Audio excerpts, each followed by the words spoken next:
नमस्कार, मैं हूं doctor Rajkumar Jangra, assistant professor in mathematics. आज हम स्टार्ट करते हैं the derivative and mean value theorems part 5। तो देखो, मीन वैल्यू थ्योरम्स हैं जिसमें Rolle's theorem, Lagrange's theorem, Cauchy's mean value theorem, ये सारी चीजें हैं। तो आज हम पढ़ते हैं रोल्स थ्योरम। तो रोल्स थ्योरम क्या है? देखो, let f be a function defined on closed interval ab such that first condition f is continuous on closed interval ab, second f is derivable on open interval ab, third f of a is equal to f of b, then there exists at least one real number c lying between open interval ab such that जो f dash c है वो किसके equal होगा? 0। ये हमने छोटी classes में पहले पढ़ा हुआ है। तो यहाँ भी हमें इसकी स्टेटमेंट ध्यान रखनी है और इसका प्रूफ भी करना है। तो देखो, प्रूफ करते हैं।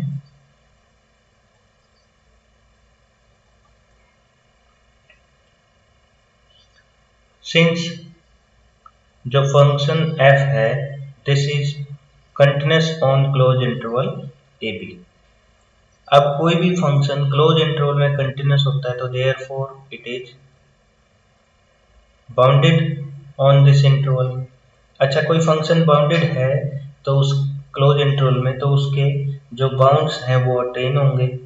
तो देयरफॉर देयर एग्जिस्ट कोई दो पॉइंट सी और डी मान लो किसमें होंगे? क्लोज इंटरवल ए बी में, सच दैट एक पॉइंट पर सबसे छोटी वैल्यू और दूसरे पॉइंट पर, एक पॉइंट पर सबसे बड़ी लिख देते हैं, एक पॉइंट पर सबसे छोटी वैल्यू, ये दोनों एग्जिस्ट हो जाएंगे। जो कैपिटल एम है this is supremum value of function F, small M is infimum value of the function F.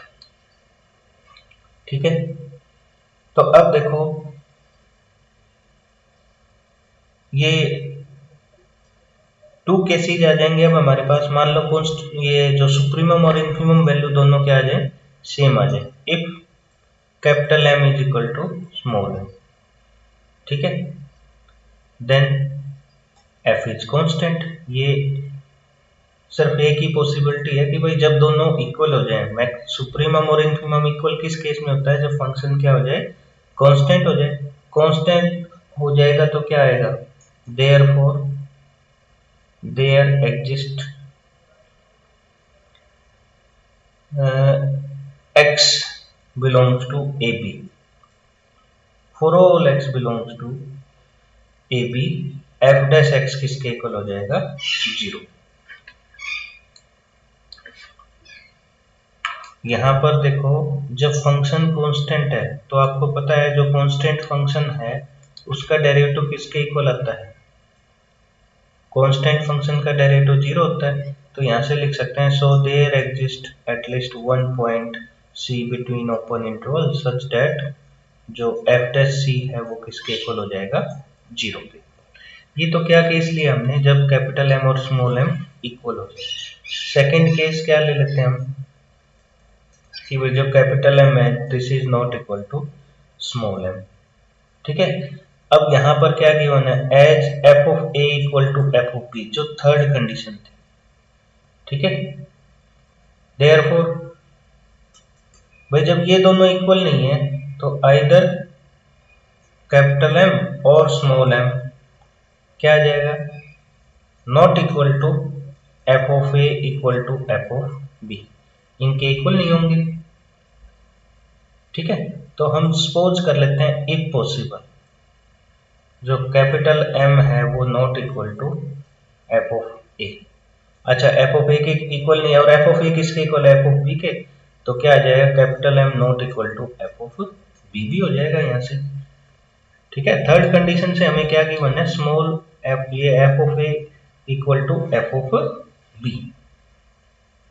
अब जब ये दोनों इक्वल नहीं है, ठीक है, तो हम क्या ले लेते हैं? There for there exist some point C between a to b such that जो एफ ऑफ सी है वो किसके इक्वल होगा? कैपिटल एम के। जब ए और बी पर सुप्रीमम वैल्यू एग्जिस्ट नहीं है तो ए और बी के बीच में किसी पॉइंट पर सुप्रीमम वैल्यू हो जाएगी।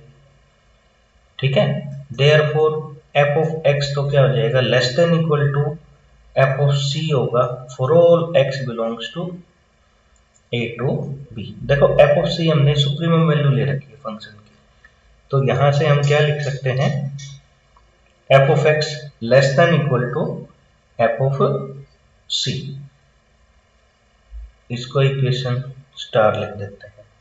अब हम निकालते हैं, देखो एफ ऑफ सी में से कोई भी स्मॉल पॉइंट एच सब्ट्रैक्ट करो, वो तो less than equal to F of सी होगा। क्यों? एफ ऑफ सी सबसे बड़ी वैल्यू है, तो F of C minus H minus F of C वो लेस देन इक्वल टू 0 हो गया। अब नेक्स्ट स्टेप में हम इसको माइनस एच से डिवाइड करते हैं। माइनस एच से डिवाइड करेंगे, ये ग्रेटर देन और इक्वल टू 0 हो गया। ऐसे ही जब आप सी में कुछ ऐड करो वो भी लेस देन इक्वल टू क्या है? F of c. तो F of c plus h minus के एफ ऑफ सी ये लेस देन इक्वल टू 0 होगा। अब एच से डिवाइड करेंगे तो क्या आ जाएगा? F of c plus h minus F of c upon h positive value से, ये लेस देन और इक्वल टू 0 होगा। ठीक है, अब देखो दोनों साइड क्या करते हैं? Limit h tending to 0, limit h tending to 0। तो इसका मतलब ये तो लेफ्ट हैंड डेरिवेटिव होता है।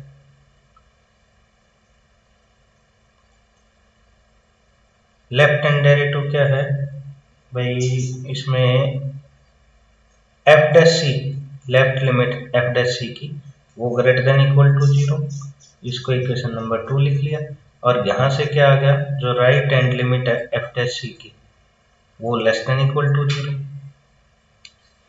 ठीक है, अब स्टार्टिंग में हमें क्या गिवन है? Function is differentiable. ठीक है, सिंस एफ इज या F dash x is exist, ये एग्जिस्ट है एट पॉइंट सी पे। सी पे क्यों एग्जिस्ट है? सी ए बी क्लोज इंटरवल में है और फंक्शन उसमें क्या है? डेरिवेबल है। डेरिवेबल है तो एफ डैश सी एग्जिस्ट होगा। तो जब लेफ्ट हैंड लिमिट डेरिवेटिव की ग्रेटर देन इक्वल टू 0 और right hand limit less than equal to 0, this implies जो एफ डैश सी है वो इक्वल टू किसके इक्वल होगा? 0 के। ठीक है, एफ डैश सी किसके इक्वल होगा? 0 के। सिमिलरली हम एफ डैश डी भी क्या प्रूव कर सकते हैं? 0 where d belongs to open interval A b. ठीक है ना, जो कैपिटल एम, एक बार तो हमने सुप्रीम वैल्यू ले ली और एक बार क्या ले सकते हैं? इन्फिमम भी लिख सकते हैं। So there exist at least one point C between open interval A B such that क्या आ गया हमारे पास? F dash C is equal to 0, ये आंसर। तो ये थी हमारी रोल्स थ्योरम जो प्लस 2 में पढ़ी थी, हमने पहले पढ़ी हुई है। तो इसके प्रूफ में किसी को कोई प्रॉब्लम है तो इसमें पूछ सकते हैं। मैं एक बार डिस्कस कर देता हूँ, चलो दोबारा से।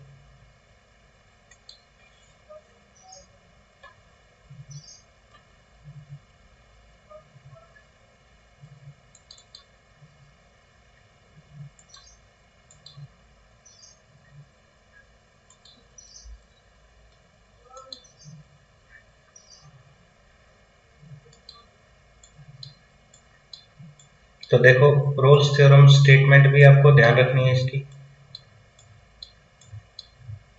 तो रोल्स थ्योरम क्या है कि कोई फंक्शन डिफाइंड है क्लोज इंटरवल ए बी में such that first function continuous है क्लोज इंटरवल में, सेकंड डेरिवेबल ओपन इंटरवल में, और F of a equal to F of b है तो एक सी पॉइंट एग्जिस्ट होना चाहिए ए बी इंटरवल में such that f dash c equal to 0। तो देखो जो स्टार्टिंग में फर्स्ट कंडीशन है, function is continuous on close interval. Continuous है तो वो बाउंडेड भी होगा, क्लोज इंटरवल में बाउंडेड है तो अपने बाउंड्स को अटेन करेगा। तो कोई सी और डी ऐसे पॉइंट्स एग्जिस्ट होंगे कि f of c capital M, f of d small m, मतलब एक पॉइंट पर सबसे बड़ी वैल्यू, एक पॉइंट पर सबसे छोटी वैल्यू। तो इसमें टू पॉसिबिलिटीज हैं, या तो कैपिटल एम स्मॉल एम के इक्वल हो जाए या नॉट इक्वल होगा। मतलब इनफीमम और सुप्रीमम जब इक्वल हो जाए तो उस केस में फंक्शन कांस्टेंट होता है, और कांस्टेंट फंक्शन का डेरिवेटिव तो ऑलवेज किसके इक्वल होता है, जीरो के। जब ये इक्वल नहीं है तो या तो कैपिटल एम लिख सकते हैं या स्मॉल एम। तो capital M is not equal to F of A, F of B. F of A और एफ ऑफ बी के इक्वल नहीं होगा। तो सपोज कर लेते हैं हम capital M not equal to F of A and capital M not equal to F of B. जब ये इसके इक्वल नहीं है तो किसी दूसरे पॉइंट के इक्वल होंगे ना, तो there exist at least one point C between a B such that f of c हमारा कैपिटल एम आ जाएगा। तो एफ ऑफ सी सबसे बड़ी वैल्यू है, सबसे बड़ी वैल्यू है तो एफ ऑफ एक्स तो always less than equal to F of सी होगा। तो यहां से देखो हमने क्या किया भाई, सी पर सबसे बड़ी वैल्यू तो सी माइनस एच करें तो भी वो लेस देन रहेगा एफ ऑफ सी से, फंक्शन की वैल्यू, और c प्लस एच करें तब भी f of c plus h less than equal to F of c. तो अब इस टाइप से हमने लेफ्ट हैंड लिमिट निकाल दी एफ डैश सी की, यहाँ right hand limit f dash c की, ये ग्रेटर देन इक्वल टू, ये लेस देन इक्वल टू है। तो इसका मतलब ये पॉसिबल कब होगा, जब एफ डैश सी किसके इक्वल हो जाए, जीरो के। तो ये तो हमने लिया है कैपिटल एम वैल्यू जो है एफ ऑफ ए और एफ ऑफ बी के इक्वल हो जाती है। स्मॉल एम के लिए भी आप प्रूव कर सकते हो, ठीक है। तो therefore there exists at least one point c between open interval a b such that f dash c किसके इक्वल होगा, जीरो के। अब देखो इसके क्वेश्चंस करते हैं हम कुछ ट्राई।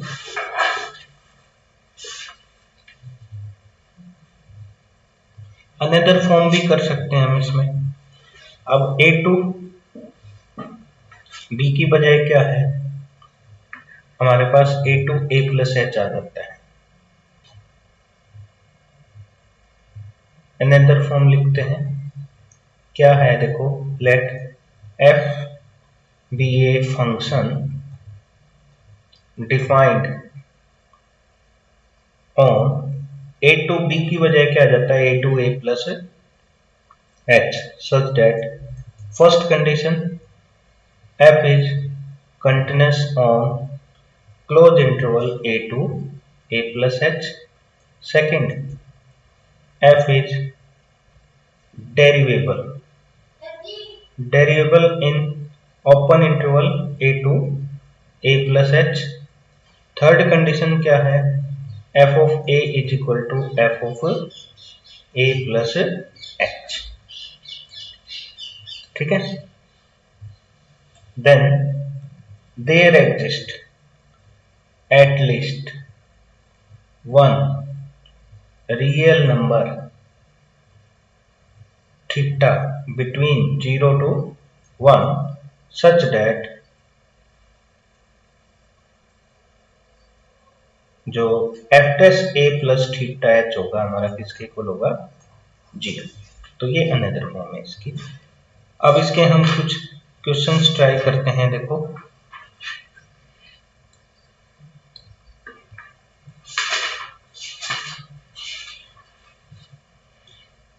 एक्सरसाइज 2.2,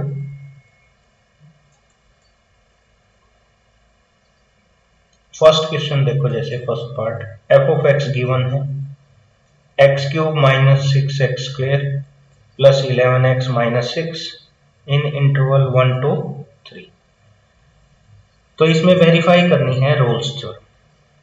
तो देखो पहले हम पॉलिनोमियल का डेरिवेटिव कर लेते हैं।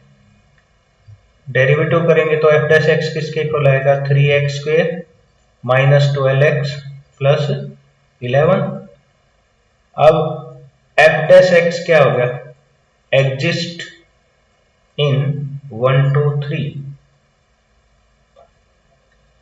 ठीक है। So function f is derivable in closed interval 1 to 3, derivable हो चुका है, ठीक है। अब डेरिवेबल हमने क्या पढ़ा है, every differentiable function is continuous also, so f is continuous in closed interval 1 to। अब दो कंडीशन होगी है, अब f ऑफ 1 लेते हैं। देखो 1 पुट करेंगे तो 1 cube minus 6 into 1 square plus 11 into 1 minus 6, this is 1 minus 6 plus 11 minus 6, this is equal to 0। ठीक है, अब f ऑफ 3 देखें, 3 cube minus 6 into 3 square plus 11 into 3 minus 6, देखो ये 27, ये 3 square 9 into 6 54 plus 33 minus 6, this is equal to 0। ठीक है, तो यहां से क्या आ गया है, f of 1 is equal to f of 3। So f satisfies all the three conditions of Rolle's theorem। ठीक है, therefore there exists at least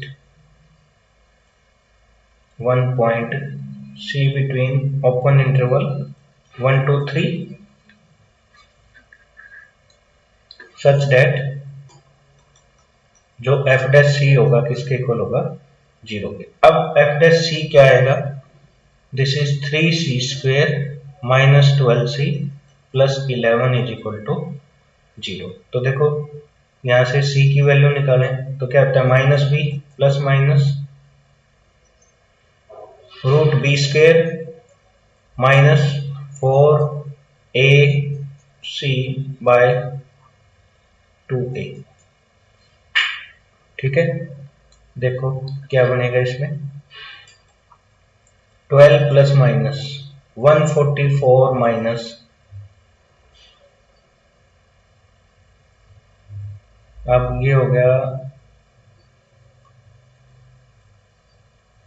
132 by 6, this is 12 plus minus root 12 by 6, this is 12 plus minus 2 root 3 by 6।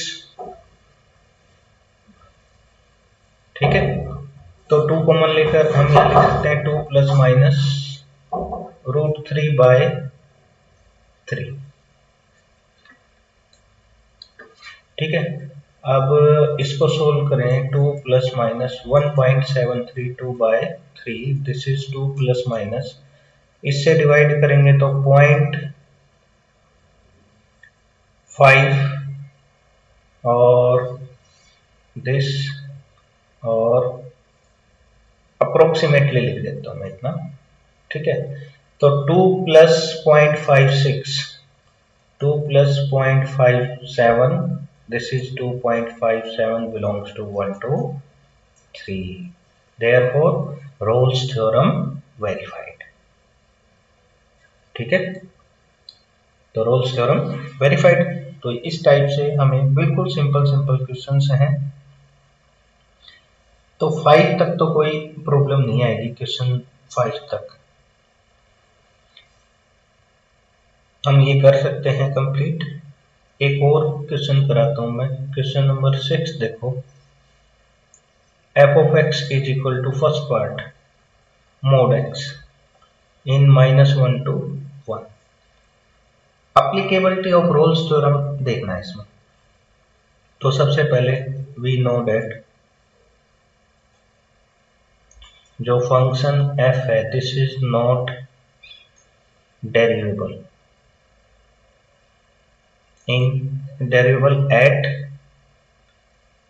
x equal to 0। जो mode x है वो function derivable नहीं होता 0 पे, डेरिवेबल नहीं है, therefore roles theorem is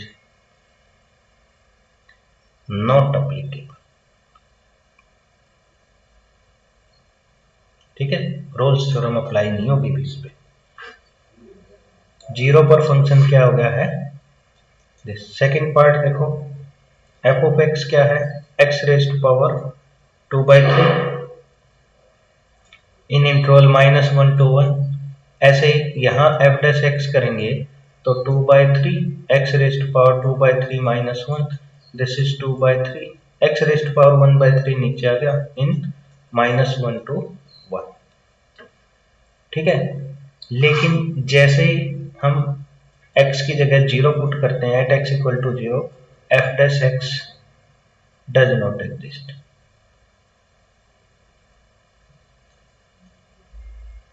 exist नहीं है, so function is not, f is not derivable. ठीक है, फंक्शन डेरिवेबल नहीं है, so Rolle's theorem is not applicable. तो इस टाइप से आप एक्सरसाइज 2.2 पे 6 क्वेश्चंस ट्राई कर सकते हो, बाकी करेंगे आप कल।